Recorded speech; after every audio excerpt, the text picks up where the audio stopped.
Quelle est l'origine des règles? Correction de l'activité 3. Alors, un petit rappel de ce que l'on sait déjà.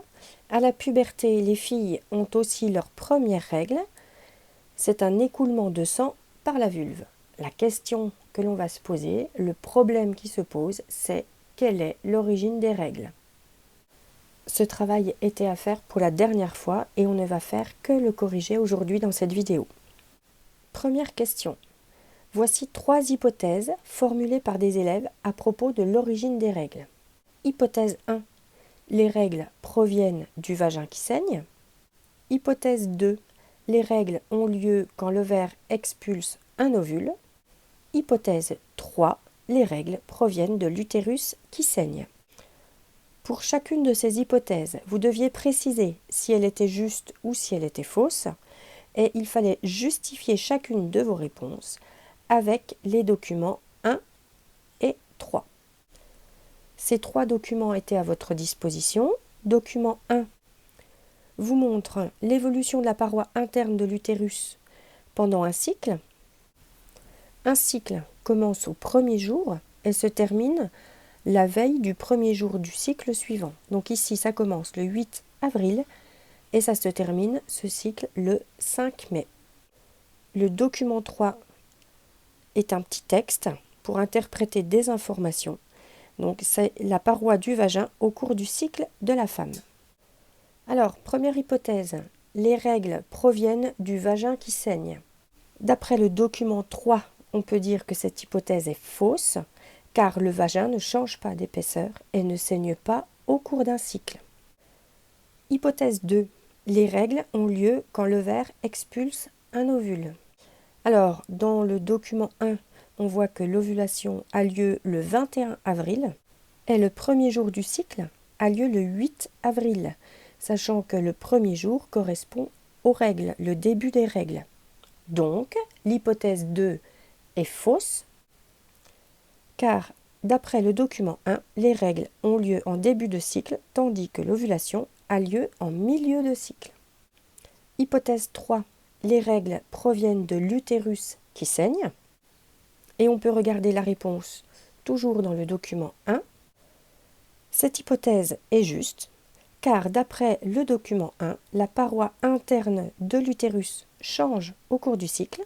En effet, elle s'épaissit et s'enrichit en vaisseaux sanguins. C'est ce qui est représenté là entre les petites parties rouges. Et c'est elle aussi qui est détruite au début du cycle. Donc notre hypothèse 3 est juste. Il fallait ensuite expliquer d'où proviennent les règles.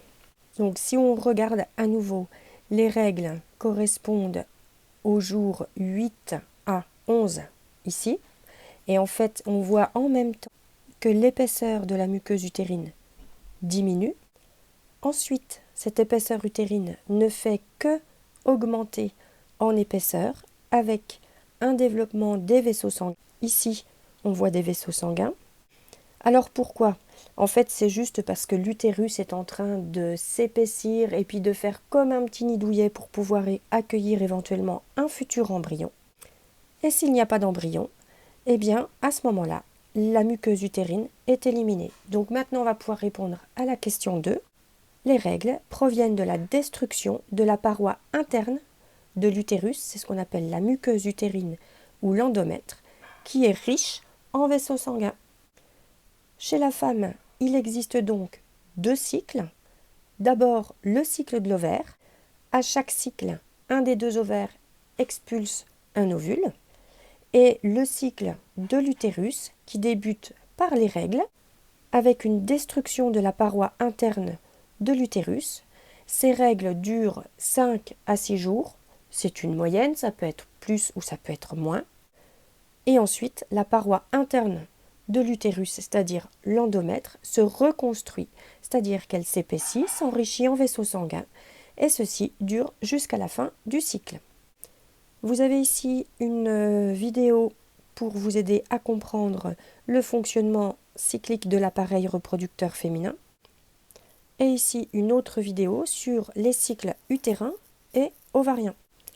Ici, on peut retrouver une animation sur les cycles sexuels de la femme. Alors, je vous ai fait quelques petites captures d'écran pour vous montrer à quoi ressemblait cette animation. Ici, vous voyez les jours du cycle, donc de 1 à 28. Ici, vous voyez un utérus en coupe, donc ça sera le cycle de l'utérus. Et ici, vous voyez le cycle de l'ovaire. Nous sommes au premier jour, c'est le premier jour des règles.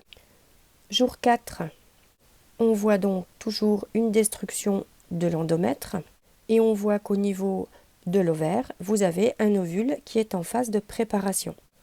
Jour 5, c'est le dernier jour des règles, l'endomètre est presque terminé d'être éliminé.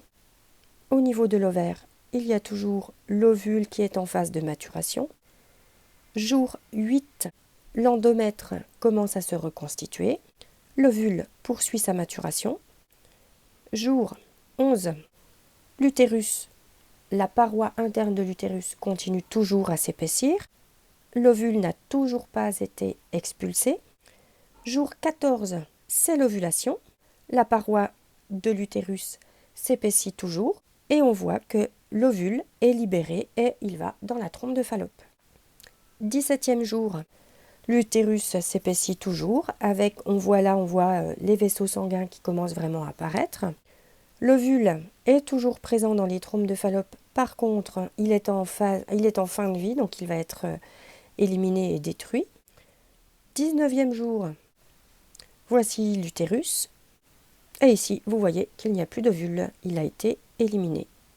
22e jour, je vous laisse regarder. Donc toujours l'utérus qui est épaissi et qui est riche en vaisseaux sanguins. Et puis rien de particulier dans l'ovaire. Et dernier jour du cycle, le 28e jour, l'utérus est toujours très épais et riche en vaisseaux sanguins. Et ici, on voit qu'un ovule va commencer à maturer. Puis c'est reparti pour un tour, premier jour du cycle, élimination de la paroi interne de l'utérus, etc., etc. Alors, début du cycle 1, donc un cycle débute toujours par les règles. Le premier jour du cycle correspond au premier jour des règles. Dans ce cas, le cycle 1 dure 28 jours. Fin du cycle 1, ici, au 28e jour, et donc début du cycle 2. Les règles durent 6 jours. Fin du cycle 2, ici, et l'ovulation a lieu le 16e jour, parce que entre l'ovulation et le début du cycle suivant, il y a toujours 14 jours. Cette deuxième période est toujours constante. Elle dure 14 jours, alors que le début du cycle, du premier jour jusqu'à l'ovulation, ça peut varier d'une femme à l'autre. Et voilà, c'est tout pour cette activité. Maintenant, il va vous rester à faire des exercices d'application pour savoir si vous avez bien compris.